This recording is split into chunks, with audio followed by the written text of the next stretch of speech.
خطیب بغدادی لکھتے ہیں، اور اس واقعے کو حضرت امام ابن جوزی علیہ رحمہ نے بھی ذکر کیا ہے۔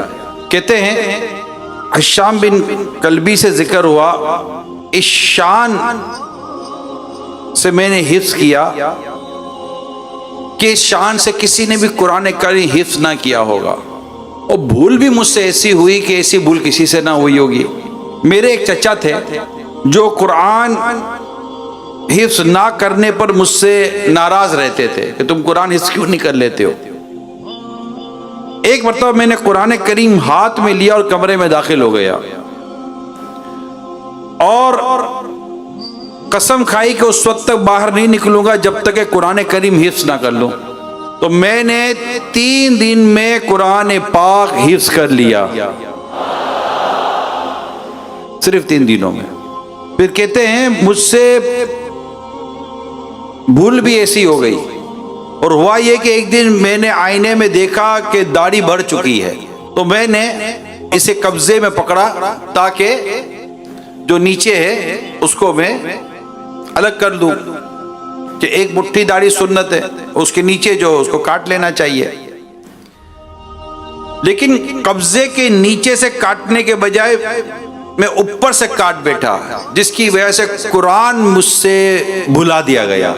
پیارے صاحب بھائیو، ایک تو یہ پتہ چلا کہ گناہوں سے بھی قرآن کریم بندے سے جدا کر دیا جاتا ہے، بھلا دیا جاتا ہے۔ مگر یہاں پر جو بات خاص طور پر میں آج آپ سے درخواست کروں گا یا بیان ہے میرا، وہ قرآن کریم کی تلاوت اور پڑھنے سے متعلق ہے۔ تو اللہ کرے کہ ہم قرآن کریم نہ صرف پڑھنے میں بلکہ قرآن کریم کو یاد کرنے میں کامیاب ہو جائیں، اور اس کا پڑھنا اللہ پاک ہمیں نصیب فرمائے۔ میں آپ کو ایک حدیث سناتا ہوں، مجھے امید ہے اللہ پاک نے چاہا، اگر آپ نے توجہ کے ساتھ پورا بیان سن لیا تو میرے رب نے چاہا تو انشاءاللہ قرآن کریم پڑھنے کے تعلق سے رب نے چاہا تو محبت پیدا ہو جائے گی۔ پیارے آقا صلی اللہ علیہ وآلہ وسلم نے فرمایا، 2 شخصوں کے سوا کسی پر حسد کرنا درست نہیں۔ یہاں حسد سے مراد رشک ہے، جس کو غبطہ کہتے ہیں، غین با طہ غبطہ، اس سے مراد رشک ہے۔ حسد سے مراد یہاں پر رشک ہے۔ ایک وہ شخص جسے اللہ پاک نے قرآن دیا اور وہ اس کے ساتھ رات کے اوقات میں اور دن کے اوقات میں قیام کرتا ہے، قرآن کو پڑھتا ہے، اور دوسرا وہ شخص جسے اللہ پاک نے مال عطا فرمایا تو وہ اسے رات اور دن کے اوقات میں اللہ کی راہ میں صدقہ کرتا ہے، یعنی اسے صدقہ کرتا ہے۔ تو یہ 2 ایسے ہیں جن پر رشک کیا جانا ہے، کیا جانا چاہیے کہ انہوں نے قرآن کریم پڑھا ہے۔ اور ہمارے بزرگوں کی سیرت ہم دیکھتے ہیں تو قرآن پڑھنے والوں کی سیرت ایک سے ایک ہوتی ہے۔ اس لیے بڑی توجہ کے ساتھ آج آپ یہ سنیے کہ قرآن پڑھنے والے بزرگ کیسے کیسے گزرے ہیں، اور بس انشاءاللہ آپ کے جو سینے میں دل ہے نا، وہ رب نے چاہا تو خوشی کی وجہ سے، مسرت کی وجہ سے، قرآن کی محبت کی وجہ سے انشاءاللہ وہ خوشی منائے گا انشاءاللہ آپ کا دل۔ حضرت عروہ بن زبیر رضی اللہ تعالیٰ عنہ کے بارے میں لکھا ہے کہ وہ ہر روز سارے 7 پارے ناظرہ تلاوت کرتے تھے، اور پھر وہی رات کے قیام میں دہراتے۔ ایک رات ان کے جو معمول تھا کہ سارے 7 پارے قرآن تلاوت کرنا، تو وہ کسی وجہ سے ان کے پاؤں میں چونکہ درد ہو گیا تھا تو وہ سارے 7 پارے نہ پڑھ سکے، تو اس کا انہیں اتنا صدمہ تھا، حالانکہ ان کا پاؤں کاٹ دیا گیا تھا اس پاؤں کی پرابلم کی وجہ سے، لیکن انہوں نے دوسری رات 15 پارے پڑھ کر اپنے پچھلے رات کے جو پارے رہ گئے تھے اس کی قضا کو ادا کیا۔ یہ قرآن پڑھنے والے تھے۔ ایک اور بزرگ ہیں حضرت احمد بن محمد، ہمیشہ روزے سے رہتے تھے، ہر روز قرآن کی ایک منزل ناظرہ پڑھتے۔ قرآن کی 7 منزلیں، ایک منزل ناظرہ پڑھتے۔ اور پھر اسی کو اپنے رات کے ورد و وظیفے میں دوبارہ پڑھتے تھے، اور ایک قول کے مطابق تہجد میں سے دوبارہ پڑھا کرتے تھے پوری منزل۔ گویا کہ روز کی جو ایک منزل پڑھے تو وہ 7 دن میں قرآن ختم کرتا ہے، سمجھو آلموسٹ ایک ہفتے میں قرآن ختم کرتے ہیں۔ آپ یہ سوچئے کہ مہینے میں کتنے ہفتے، سال میں کتنے ہفتے ہوتے ہیں؟ 52، آلموسٹ 52 ویکس ہوتے ہیں ہر سال، اور جو ہر ہفتے قرآن ختم کرتا ہو گویا کہ وہ 50 سے 55 قرآن پورے سال میں ختم کرنے والے ہوئے۔ اور اگر یہ معمول زندگی بھر چلتا رہے تو آدمی 25 سال 60 سال 70 سال تک جیتا ہے، تو آپ سوچئے کہ اس نے اپنی زندگی میں کتنے قرآن ختم کر رہے ہوں گے۔ وہ تو سوچتا ہی رہے، اپنے بارے میں بھی سوچتا رہے کہ یہاں 4 آیتیں نہیں پڑھی جاتی، یہاں روز کی ایک ایک منزل پڑھنے والے اللہ کے نیک بندے موجود ہیں۔ آگے سنیے، ایک بزرگ گزرے ہیں ابو بکر بن عیاش رحمت اللہ تعالی علیہ، بیان کیا جاتا ہے کہ وہ کہتے ہیں کہ میں اپنی ایک جگہ تھی جہاں پر یہ قیام فرمایا کرتے تھے، کہتے میں وہاں چرنے سے عاجز ہو گیا ہوں، میں اس سے کبھی نہ اترتا، مگر چونکہ میں اس میں دن اور رات میں ایک قرآن ختم کرتا ہوں اور 60 سال سے میرے یہ معمولات ہیں، یعنی روز کا ایک قرآن پڑھنا، اور یہ کب سے ہے؟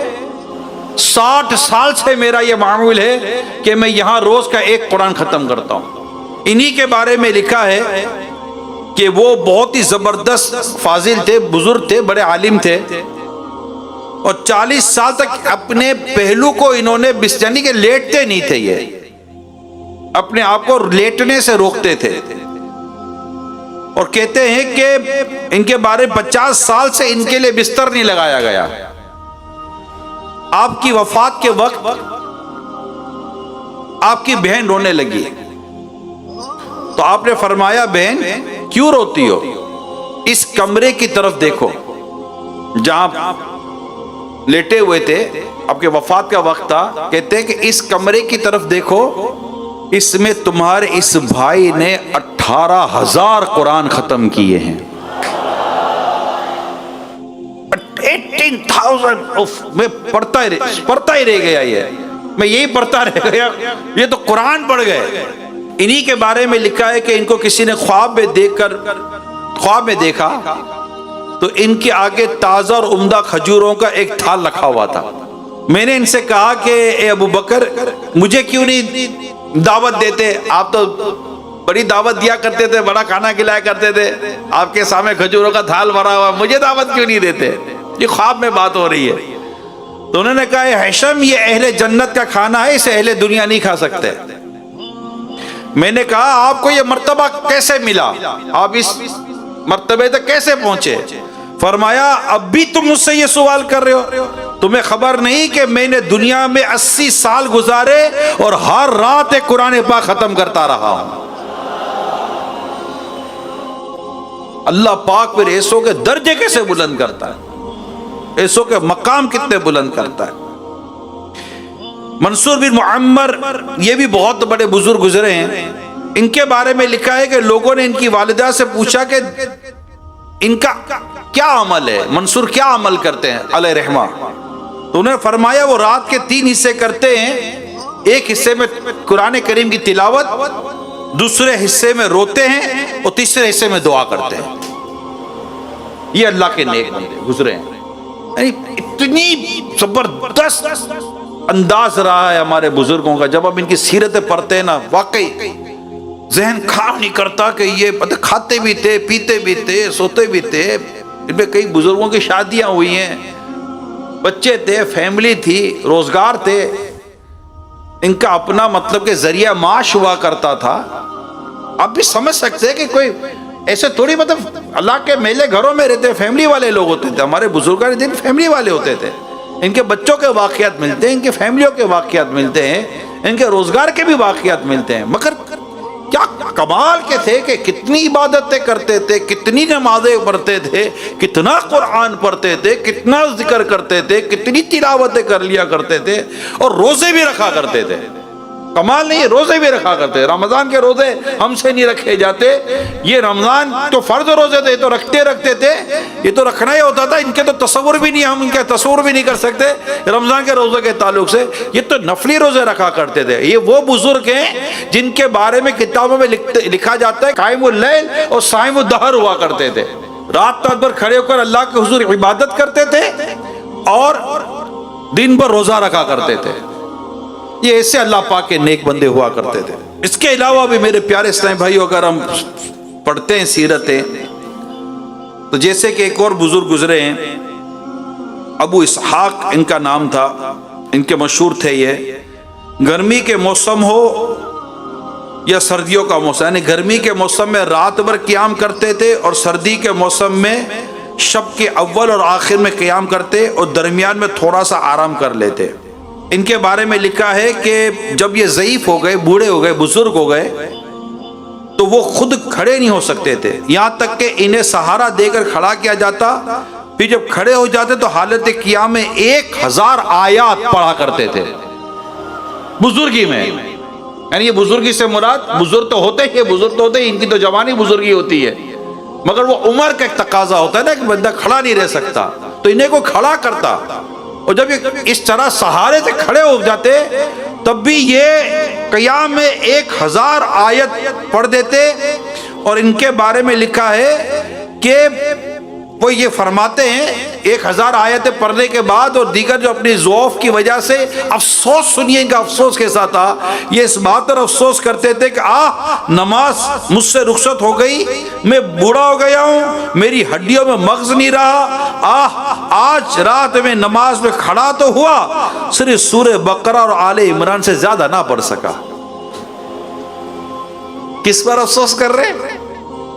آج میں نماز میں کھڑا تو ہوا، میں بوڑھا ہو گیا ہوں، ہڈیاں کمزور ہو گئی ہیں، اب میں سے پڑھا نہیں جا رہا، بس سورہ بقرہ اور سورہ آل عمران پڑھنے میں کامیاب ہو سکا۔ یہ کوئی 5 پارے ہو گئے ہوں گے، کیا کمال! اپنے تو تراویح میں مطلب تھوڑا سا اگر امام کا وہ انداز تھوڑا سا وہ اوپر نیچے ہو جاوے کہ یار آج امام صاحب نے بڑی لمبی کر دی، گھڑی دیکھتے ہیں یار روزانہ 45 منٹس میں کام ہو جاتا ہے، آج یار 55 ہو گیا، آج لگتا ہے امام صاحب کو زیادہ مزہ آ رہا ہے۔ یعنی تراویح کا ہمارا یہ عالم ہے نا کہ ہم تو شارٹ تراویح پڑھنے والے لوگ ہیں، ہم تو مطلب یہ دیگر نمازوں میں بھی یہی ہمارا حال ہوتا ہے، جو ہم عشاء پڑھیں یا دیگر نمازیں، فجر میں کہاں ہم سے لمبی نماز پڑھی جاتی ہے، ہم سے خود تو پڑھی نہیں جاتی، ذاتی طور پر تو آتی ہی نہیں ہے، سیدھی بات ہے، نہ نماز صحیح پڑھنے آتی ہے، نہ قرآن صحیح پڑھنے آتا، ہمیں آتے ہی صحیح نہیں ہے۔ اور اس میں بھی حالت یہ ہے کہ تلاوت بھی پوری نہیں کرنی، قرات بھی پوری نہیں کرنی۔ اللہ پاک ہمارے حال پر رحم فرمائے اور ہمیں قرآن کریم کی اللہ پاک سچی سچی محبت عطا فرمائے۔ ہائے ہائے، تو اللہ کرے کہ ہم قرآن درست پڑھنے میں کامیاب ہو جائیں۔ یعنی آج ہم نے یہ نیت کرنی ہے کہ میں نے قرآن درست پڑھنا ہے، اس کے لیے قرآن درست سیکھنا ہے۔ دیکھیں مجھے اچھا لگتا ہے کہ ہر اسلامی بھائی اپنی نیتوں میں اپنا حصہ ملائے،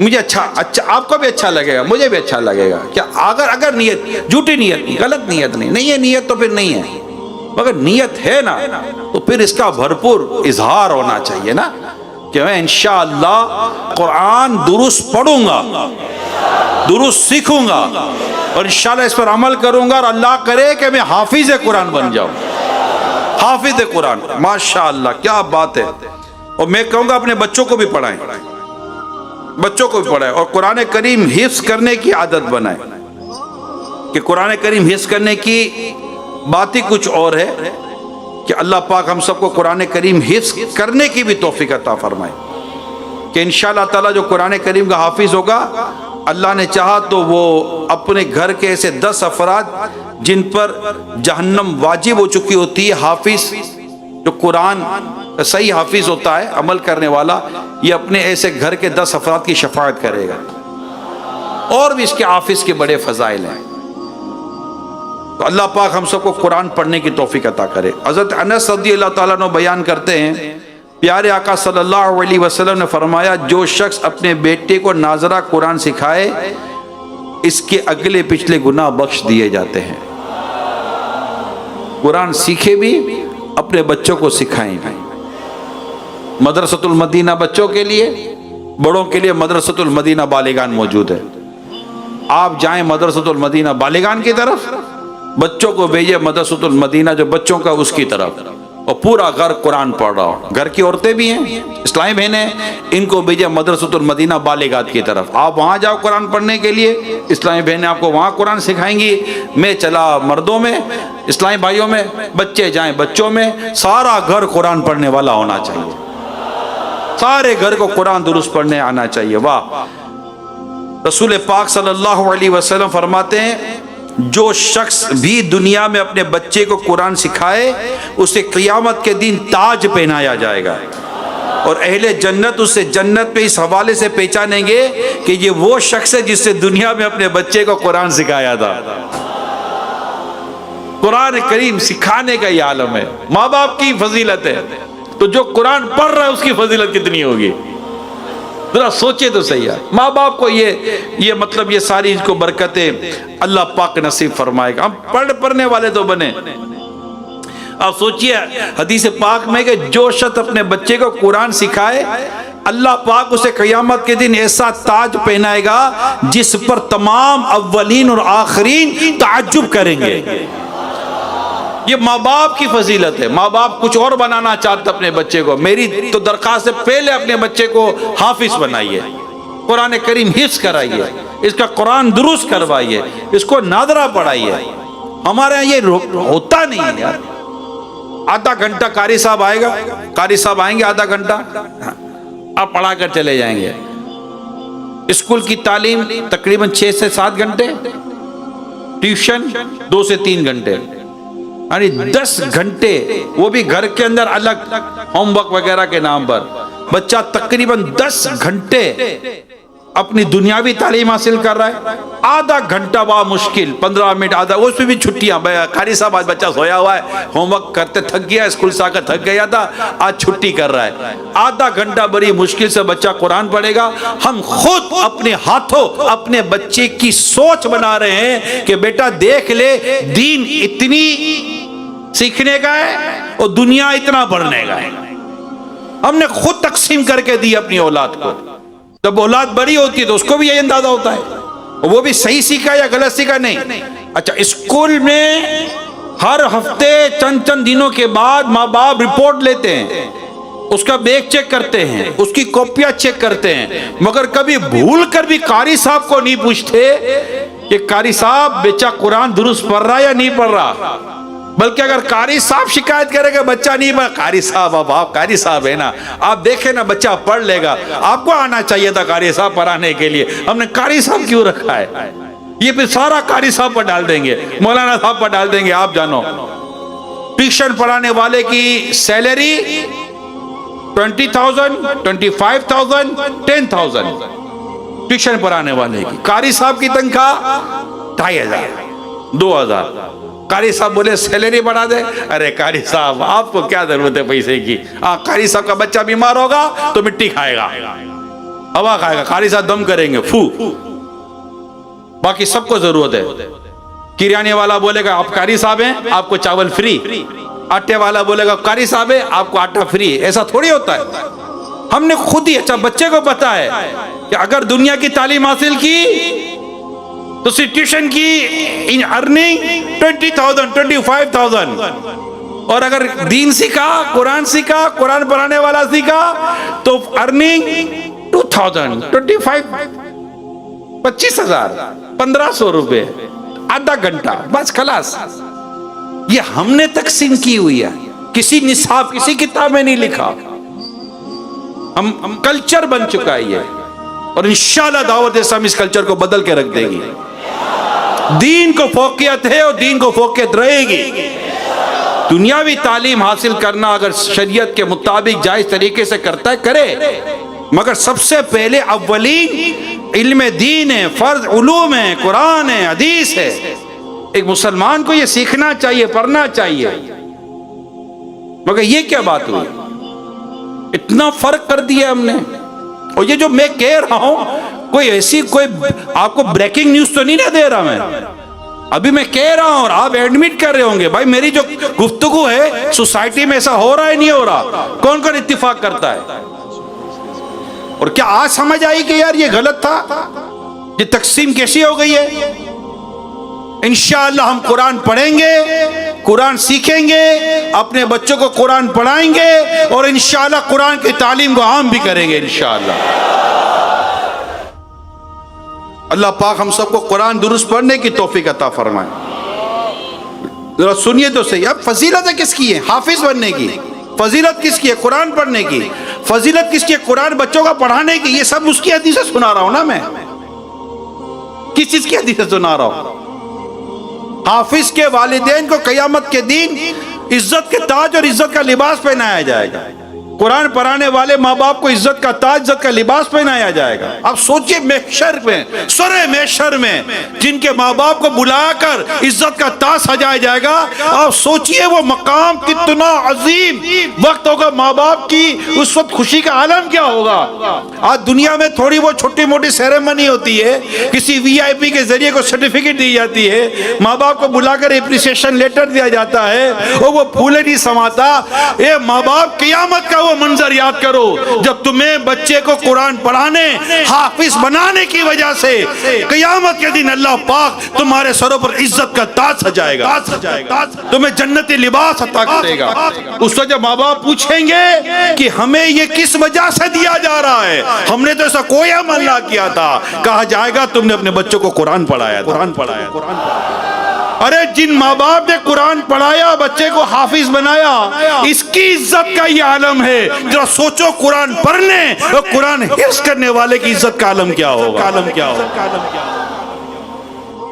قرآن تو دنیا میں، نزا میں، قبر میں، حشر میں، یہاں تک کہ جنت میں داخلے تک الحمدللہ اپنے پڑھنے والے کا ساتھ دیتا ہے، عذاب قبر سے بچاتا ہے، شفاعت کرتا ہے، جنت میں داخلہ دلاتا ہے قرآن کریم۔ وہ ہے میرے رب کا کلام اور ہمیں وہی صحیح پڑھنے نہیں آتا۔ تو ذرا سوچئے کہ ہم تو ایک ریلیجیس پوائنٹ آف ویو پر بات کر رہے ہیں اور ہم قریب ہیں، دین کے قریب ہیں، ایک ریلیجیس مومنٹ کے اندر ہیں۔ ان کا عالم کیا ہوگا جو دور ہی دور ہیں، بلکہ مذہب کے نام پر بیچاروں کو پتہ نہیں کیا پرابلم ہو جاتی ہے۔ عجیب ہے کہ کھینچتے ہیں دین سے، نہ کھینچو بھائی، نہ کھینچو۔ یہ دین ہی ہے جو ہمارے لیے دنیا اور آخرت کی بھلائیاں لاتا ہے۔ یہ قرآن اور دین کی تعلیم ہی ہے جو ہمیں قبر و حشر میں آسانی دیتی ہے، بلکہ دنیا میں بھی ہمارے لیے آسانیاں پیدا کرتی ہے۔ دنیا پڑھا ہوا شخص یہ ضروری نہیں ہے کہ دین کے مطابق اپنی دنیا اور آخرت کے طور پر بہتر کام کر سکے دنیا کے طور پر، مگر جس نے انشاءاللہ دین پڑھا ہوگا، عالم بنا ہوگا، قرآن پڑھا ہوگا، سیکھا ہوگا، سمجھا ہوگا، وہ انشاءاللہ اپنی آخرت کو سنوارے گا، اس کو سامنے رکھ کر اپنی دنیا کو بھی سنوارتا ہے۔ قرآن کا ایک نور ہے، قرآن کا ایک فیضان ہے۔ جب انسان قرآن پڑھتا ہے، قرآن جب اس کے سینے میں بستا ہے نا، اس کے لیے قرآن نور اور روشنی بن جاتا ہے۔ وہ راستہ دیکھتا ہے قرآن کے نور سے، قرآن کا نور اس کو بھٹکنے سے بچاتا ہے۔ قرآن پڑھے اور عاشقان رسول کی صحبت میں رہے، انشاءاللہ دنیا میں بھی کامیابی ملے گی، آخرت کی بھی کامیابی ملے گی انشاءاللہ عز وجل۔ صلو علی الحبیب صلی اللہ تعالی علی محمد۔ حدیث پاک میں جو شخص جوانی میں قرآن سیکھے، قرآن اس کے گوشت و خون میں پیوست ہو جاتا ہے، اور جو شخص اسے بڑھاپے میں سیکھے، اے میرے بزرگ اسلامی بھائیو، تمہارے لیے، یہ آپ کے لیے رسول پاک صلی اللہ علیہ وسلم کا فرمان ہے۔ آپ فرماتے ہیں، اور جو شخص اسے بڑھاپے میں سیکھے اور قرآن اسے بار بار بھول جاتا ہو اور اس کے باوجود وہ اسے نہ چھوڑتا ہو، تو اس کے لیے 2 اجر ہیں، ڈبل۔ حدیث سنیے، رسول پاک صلی اللہ علیہ وسلم نے ارشاد فرمایا، جو شخص قرآن اس وقت سیکھے جبکہ وہ عمر کے آخری حصے میں داخل ہو چکا، اور قرآن بار بار اس کے ذہن سے نکل جاتا ہو، اللہ پاک اسے 2 مرتبہ اجر عطا فرماتا ہے۔ ایک اور حدیث سنیے، جو شخص قرآن سیکھے اور قرآن اسے چلا جاتا ہو اللہ کریم اسے 2 اجر عطا فرمائے گا، اور جو شخص قرآن سیکھنے پر حریص ہو اور اس پر اسے قدرت نہ ہو اور وہ قرآن مجید کو چھوڑتا بھی نہ ہو، اللہ پاک اسے قیامت کے دن اپنے خاص معزز بندوں میں، معزز لوگوں میں اٹھائے گا۔ ہائے یہ ہے میرے پیارے اسلام بھائیو قرآن کرنے کی برکتیں، قرآن پڑھنے کی فضیلتیں، قرآن پڑھنے کی بہاریں، قرآن پڑھنے کے مزے، قرآن پڑھنے کا لطف۔ جب بھی پڑھیں قرآن کے نہ مضامین کبھی ختم ہوتے ہیں نہ قرآن کے کبھی عنوان ختم ہوتے، کبھی بھی آپ قرآن پڑھتے رہیں، لطف آتا رہے گا، ذوق آتا رہے گا۔ الحمدللہ مسلمان ہیں۔ قرآن کریم کی کئی آیات ایسی ہیں جو شروع ہوتی ہیں یا ایھا الذین آمنو، اے ایمان والو۔ جب میں یہ پڑھوں تو میں کتنا خوش ہو جاؤں کہ میرا رب مجھ سے کچھ ارشاد فرما رہا ہے، رائٹ۔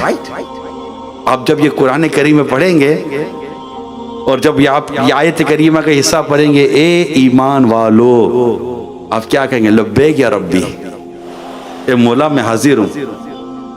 پھر آگے آپ پڑھیں گے قرآن کریم میں کئی مقامات پہ یا ایھا الذین آمنو کہ آیات کریمہ ہیں۔ ایک قول کے مطابق 89، ایک قول کے مطابق 90 تک کی آیات موجود ہیں، کم و بیش یہ آیات موجود ہیں۔ کیا ہم نے آج تک وہ آیتیں پڑھی؟ ہم مسلمان ہیں، قرآن الحمد کے الف سے لے کر والناس کے سین تک ہے۔ کیا ہم نے ایک مرتبہ پورا قرآن پڑھا؟ میرے رب کا کلام ہدایت کے لیے راہ نجات ہے، یہ پورا اصول ہے یہ۔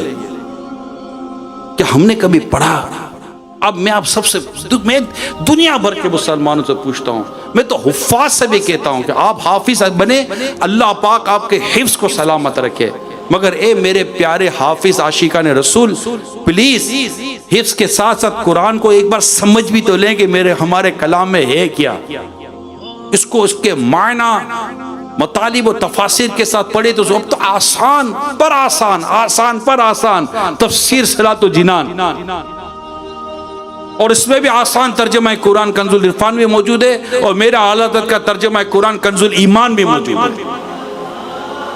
آج یہ طے کر لے میرے پیارے اسلام بھائیوں کہ ہم نے آج کی تاریخ میں یہ نیت کی ہے کہ میں انشاءاللہ، میری جب تک سانس ہے، میں نہیں جانتا میں کب تک زندہ ہوں، مگر جب تک میں زندہ ہوں میں قرآن سیکھوں گا، پڑھوں گا اور اسے سکھاؤں گا۔ سکھانے کی بھی نیت کر لیں۔ تم بہتر ہو یار، یہ بہت بہتر ہے یار، یہ بہت بہتر ہے یار، یہ بہت بہتر ہے۔ ہم کہیں نا یہ بہتر ہے، یہ بہتر ہے، یہ اچھا ہے۔ آقا فرماتے کون بہتر ہے؟ ایک کے بارے میں آقا فرماتے ہیں خیرکم من تعلم القرآن وعلمہ، تم میں سے بہتر وہ ہے جو قرآن سیکھے اور دوسروں کو سکھائے۔ یہ فرمان رسول ہے صلی اللہ علیہ وسلم۔ تو ہم انشاءاللہ قرآن سیکھیں گے اور سکھائیں گے۔ سیکھنے کے لیے آپ کے پاس بہترین ذریعہ مدرسۃ المدینہ بالغان۔ آپ اپنے علاقوں میں جائیں اور جاتے مدرسۃ المدینہ بالغان۔ اب اگزامپل کہ آپ کے علاقے میں مدرسۃ المدینہ بالغان نہیں ہے، اب آپ یہ عزم لیں اللہ کے دین کے لیے، اس کے قرآن کی خدمت کے لیے عزم لیں کہ میں انشاءاللہ آن لائن کسی بھی طریقے سے دعوت اسلامی کے کسی مدرسۃ المدینہ کے قاری صاحب کے ذریعے میں قرآن درست سیکھوں گا اور اپنے علاقے میں مدرسۃ المدینہ بالغان اپنے نگران کے مشورے سے قائم کروں گا۔ پیارے صاحب آج ذہن بنا لیں، میں مروں تو میری قبر پہ لکھا ہو کہ اس کے اندر جو سویا ہے نا وہ خادم قرآن سویا۔ میں خادم قرآن بن کر دنیا سے جانا چاہتا ہوں، بس خادم قرآن، قرآن کی خدمت کرتے ہوئے، قرآن کو پڑھتے ہوئے، قرآن کو پڑھاتے ہوئے۔ مجھے اس دن امیر سنن کی بات اتنی اچھی لگی اور اس کے بعد خود میری نیت بن گئی ہے، الحمدللہ، اللہ استقامت دے۔ آپ فرماتے حافظ بہت اچھا، حفظ کرنا چاہیے، اس کے فضائل ہیں، بیان بھی کیے ہیں، مگر آپ فرماتے قاری بہترین، کہ قاری صحیح قرآن پڑھنے والا ہوتا ہے۔ الحمدللہ میں اسی وقت امیر سنت کی باتیں سن رہا تھا، اور اس وقت نیت کر رہا تھا میں انشاءاللہ میں نیت کرتا ہوں اللہ نے چاہا اللہ مجھے توفیق دے انشاءاللہ قرآن کریم کے قاری بنیں گے انشاءاللہ. کوشش کریں گے. ہم نے شروع میں آپ کو بزرگ کا بتایا انہوں نے عزم کیا کہ بس قرآن یاد کیے بغیر کمرے سے باہر نہیں نکلوں گا. 3 دن میں قرآن حفظ کر لیا. امام محمد علیہ الرحمہ نے 7 دن میں قرآن حفظ کیا. اور میرے اعلیٰ حضرت امام اہل سنت رحمت اللہ تعالیٰ علیہ نے 1 مہینے میں پورا قرآن حفظ کر لیا. کرنے والا ہو. قرآن یاد کرنے والوں کے لیے اللہ پاک نے آسان کیا ہے. تو ہمیں چاہیے کہ ہم قرآن پڑھیں. اور ہمارے گھر میں جو بچے ہیں جو ناظرین بھی دیکھ رہے ہیں پلیز میری ریکویسٹ ہے فرسٹ قرآن. سب سے پہلے مسلمان اپنے رب کے کلام قرآن کو اہمیت یوں بھی دے کہ میرا بچہ سب سے پہلے قرآن درست پڑھے گا. قرآن پڑھ لے مدینہ مدینہ ہو جائے گا. آپ سوچئے میں آپ کو بہت ایمان افروز بیان کرنے جا رہا ہوں. ایک مرتبہ حضرت عیسیٰ علیہ السلام کا ایک قبر پر گزر ہوا. آپ نے دیکھا کہ عذاب کے فرشتے میت پر عذاب کر رہے ہیں. کچھ دیر کے بعد آپ اپنی ضرورت سے فارغ ہو کر وہیں سے جب واپس لوٹے تو دیکھا کہ رحمت کے فرشتے میت پر نور برسا رہے ہیں. یعنی کچھ دیر پہلے اس پر عذاب ہو رہا تھا اب اس پر نور رحمت کی بارش ہو رہی ہے. آپ کو اس سے بڑا تعجب ہوا. آپ نے نماز ادا کی اور دعا مانگی تو اللہ تعالیٰ نے آپ کی طرف وہی فرمایا عیسیٰ یہ بندہ گناہگار تھا. یہ بندہ گناہگار تھا اور جب اس کا انتقال ہوا میرے عذاب میں مبتلا تھا اور اس نے موت سے پہلے مرتے وقت اپنی بیوی کو حاملہ چھوڑا تھا. یعنی اس کی بیوی پیٹ سے تھی بچہ پیدا ہونے والا تھا. اس نے ایک بچہ پیدا کیا اس کی بیوی نے اور اس کی تربیت کی یہاں تک کہ وہ بڑا ہو گیا. پھر اس نے اسے پڑھانے والے کے سپرد کیا. استاد اس نے اس کو کیا پڑھائی بسم اللہ الرحمن الرحیم. تو اسے بسم اللہ پڑھائی تو مجھے اپنے بندے سے حیا آئی کہ زمین کے پیٹ میں اسے عذاب دوں جس کا بچہ زمین پر میرا نام لے رہا ہے اور مجھے رحمان اور رحیم کہہ رہا ہے. تو میرے پیارے اسلام بھائیو آج کے بعد اب یہ پکی نیت کر کے جائیں کہ مدرسۃ المدینہ بالغان میں کون مدرسۃ المدینہ بالغان بچوں کے لیے مدرسۃ المدینہ بچوں کا اور اسلامی بہنوں کے لیے مدرسۃ المدینہ بالغات قرآن پڑھیں گے دروس پڑھیں گے سیکھیں گے اور پھر اس کو پڑھائیں گے انشاءاللہ.